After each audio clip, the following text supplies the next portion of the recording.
going to dance again. Dance, monkey.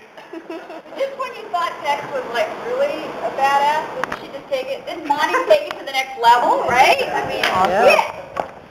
I want to sit next to you. All right, I'll sit on Marshall's lap and.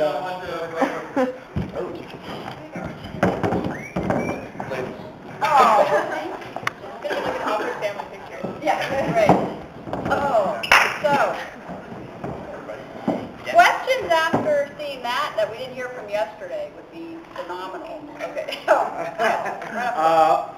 Watching the hand-to-hand combat sequences in those fight sequences, especially the one we just watched, the first thing that came to mind is was the free flow combat games from like Batman Arkham Asylum. As soon as I saw those, it's like basically watching a pinball bounce back and forth and back and forth. And, I mean, this is probably a question I should be asking Lonnie, but if you were here, but if that's like where he gets it. You know, Monty sits, and they have a screen next to them, and he literally is watching, he was watching a lot of the Aliens movies and like Mission Impossible and all the action movies, so probably like Batman, and he really does get, the whole thing is Tex, if you see that, Carolina's got one style, which is more like a martial art, the blue freelancer that you saw, and Tex is really all about kind of like that MMA.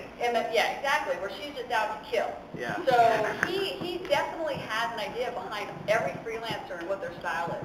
And so, yeah, I mean, I'm amazed when I sit there and watch. Just the brutality of the moves reminded me of, like, I was playing the Arkham City demo on the floor yesterday, and the moves were just so freaking brutal, and watching Tex dismantle those guys it reminded me of that. Oh, it was really cool. Yeah, and he says that he has, in the area that he works in, he has all the different props that he can, he's got the guns, he's got a treadmill so they can do the running stuff, and he is so, well, he showed me a lot while I was there. I had no idea he had the dancing background that he has, but this guy can do all of those martial arts moves. So, and he can read, like if he sees something on TV, he can do it right there on the motion capture. So all of that stuff is all Monty. It's just, I mean, it's amazing. And then also we have Seb now. Seb is his second, and he helps him out with the... His whipping boy? What's that? His whipping boy? Yeah, whipping boy. Seb's the man. He's a good guy. Will we ever hear Wyoming's soothing British accent? Yeah, right? Yeah, that's a good question. You know what, that I'm not quite sure of. Who knows? You might. You may, actually. You may. Check that? I was wondering, for the motion capture scenes where it's just two people walking around and talking, is that still Monty and Seth, you said his name was, or is it actually the voice actors doing those scenes? Yeah, we added 3 more animators. So we have a guy named Christopher and also Mike. And they will do their shots where they're walking around. They shoot those motion capture themselves. The action they leave to Monty, but Seth is kind of the supervisor over the other 2 animators, and they will do just the walking and the basic, kind of shooting style or running on the treadmill kind of stuff. Because there's just so much in it now, we had to bring on more people. Will the freelancer storyline continue in the next season, or will all the answers be answered this season? That's a good spoiler. You will get so many answers in season 9 between what you just saw and the end, which is 19. You will get so many answers to the story arcs between Tex, how she became a freelancer, the freelancers, and their relationship with church and the director. But it will continue. So I think we've seen every freelancer mentioned in the previous seasons. Are there any plans to introduce any other ones? Because I know there's more than 10 states. I was just going to say, I don't know how many of you guys were able to grab one of the freelancer posters that we were selling at the Fan Expo, but there is somebody on that poster that we have not seen yet. Just wanted to throw that out there. No spoilers, I was going to say, you can look at the picture. And it's in the background of the first RT recap too. Matt had that in his office. They just mentioned Utah in that, in episode 9, so, I mean, that's the only one I've never heard of. They did mention Utah. Yeah, I want to know what kind of jerk you have on the other side.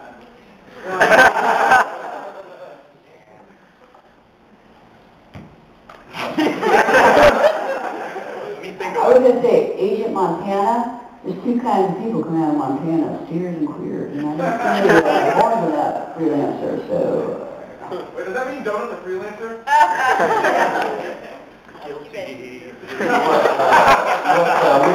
Which staff member in particular? Anyone that has kicked out on checking the bill when you were with them. Is anyone that you are feeling particularly cruel to? It's not it's not a staff member, but I was going to say, I thought of the earlier question about whether or not the voice actors are the ones doing the mocap. We did have one instance where Shannon McCormick, Agent Washington, actually squeezed into Monty's mocap suit, and we do have pictures of that, and we do have video of what the scene was when Washington is speaking with CT in the locker room. You know, it's a pretty dramatic scene. You know, there's a lot of stuff going on in there. Well, Shannon puts on the suit, and he is. We have a whole bunch of mannequins and stuff that we have like just around and about in the studio. And we had one mannequin, it was like one of the half things with like no arms and like a little blonde wig and stuff like that. And he was using that as an eyeliner, like as a point of reference. So he's there, he has the suit on, and he's running all the lines to a mannequin, and he's going like, hey, come on, shut up, man, you can't do this. And he's just in like this tiny little, way too small for a Monty suit. And yeah, so we have several pictures and video of Shannon like spilling his heart and soul out to an inanimate object. That's the first thing that comes to mind, though. And I need to see if we can maybe get that on the... I'd love to see that. I actually have some dirt on somebody. You might have seen Gus's journal recently about someone clogging the toilet. And they beeped it out on the podcast. I actually know who did it. You guys want to hear it? Yeah. The peer was Monty. Probably because he was half asleep and didn't realize that it was actually clogged. And the pooper was Christopher, not Chris... Demiris. Not the other Chris. The new Chris. So, it's a team effort. We're really classic panel over here. And I do have I had a story involving, well, I'm really new to Rooster Teeth, and the first night that I ever had to work late on a project was back in July for RTX. We did Blondie and I, Barbara and I, did a behind-the-scenes video for RTX, and Brandon had entrusted me with putting the finishing touches on it and staying late one night. And the only person in the office was myself. It was Monty. I was working really late, and before Carrie left, I came in, this place is haunted. He was like giving the new guy a hard time. And he leaves, and I've been working for a while, and there was like, he wasn't a person, there was a third being in the office. It was Marshall 2.0, which there's a picture of it in my journal. It was one of our computer chairs with a really like creepy, like soulless eyes drawing of Marshall's head and his jacket that he never takes off, and they set it so it was just staring at me all night. So I'm just typing away on the computer, it's really dark outside, there's only a few lights on, and then I hear like a bunch of commotion coming out of Monty's studio downstairs, and I hear the door open, and somebody's rummaging through all the crap. And I walk over and I look down, and Monty is going through all the crap underneath the stairs in our closet, and he's just throwing shit everywhere. And I'm like, hey dude, I'm still really new. I'm like, excuse me, I'm Monty. Hi Miles, I think we met. Anyways, do you need help finding something? And he looks up at me and he comes out with a garden rake. He goes, there's a bug in the studio. Like straight face, and he just does. And then he walks right back inside the studio. I then hear what sounds like highway construction for the next like 5 minutes, followed by just dead silence. Nothing. Door opens, I hear. And then a whole bunch of silverware and drawers and all sorts of stuff opening up. And I go over again, he's like, excuse me, Monty, do you need anything? And he turns around and he has knives. Not a knife, but knives. Fucking butcher knives in his hand. And he just, it got away. That was one of my first experiences ever. It was, I don't know if he got it, man. Like, the next day I went out, I was like, so what happened with the bug? And he just goes, I don't know. He refuses, like, he just acts like it never happened. So if you ever see Monty, just tell him, hey man, did you ever get that bug? And now hopefully you guys will troll Monty for the rest of his life. I trust you. You're back? I have two. One is, why does Ted always say shoot or shoot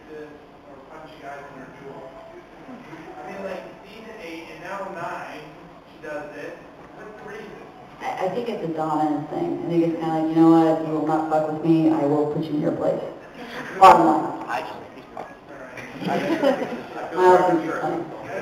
For Matt, I just want to know how you enjoyed the comic series, how you was put into hell for a little bit, you came back. You know, Matt's not here. This is not Matt. This is Miles. No. Marshall. Say it again? Under a site, it said FedEx and Matt would be in Toronto. Oh, I know, and we're very sorry about that. He and Joel were not able to come out because they're still working on season 9. I'm not complaining, just like that question. We love you. Next question. Over there. Do they not just secretly go out to Vegas again? Well, you know what, you guys are going to hear about this, and I thought about this today. Matt and Joel, they wound up flying them out to PAX for a basically 24-hour turnaround to do a table read. So, you know, and unfortunately, I wish they would have done a 24-hour come out for this event, but they have to get season 9 in the can by the end of the week so that you guys are able to get the whole DVD by the end of November, Christmas time. So that was what they were working on. A little spoiler, but are we going to hear Maine's voice?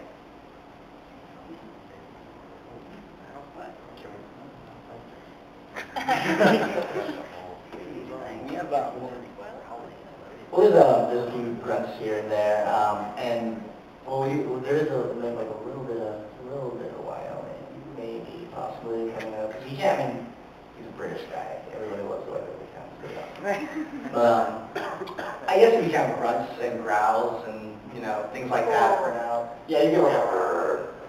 We've actually had several people voice Maine before. I think Bernie's done it and Matt's done it, and I think maybe Jeff wants it. They just need, sometimes if they need somebody from They need a drunk Maine, they have. really floppy Maine. Yeah. Quick question about the engines you guys are using. Since all the freelancer stuff is done with the Halo 3 engine, and all of your newer stuff back in the New Blood Gulch is with the Reach. I'm just curious as to when this quote-unquote memory dream program is done with Church. Are you guys going to go back to full Halo 3, or are you going to be utilizing that engine again?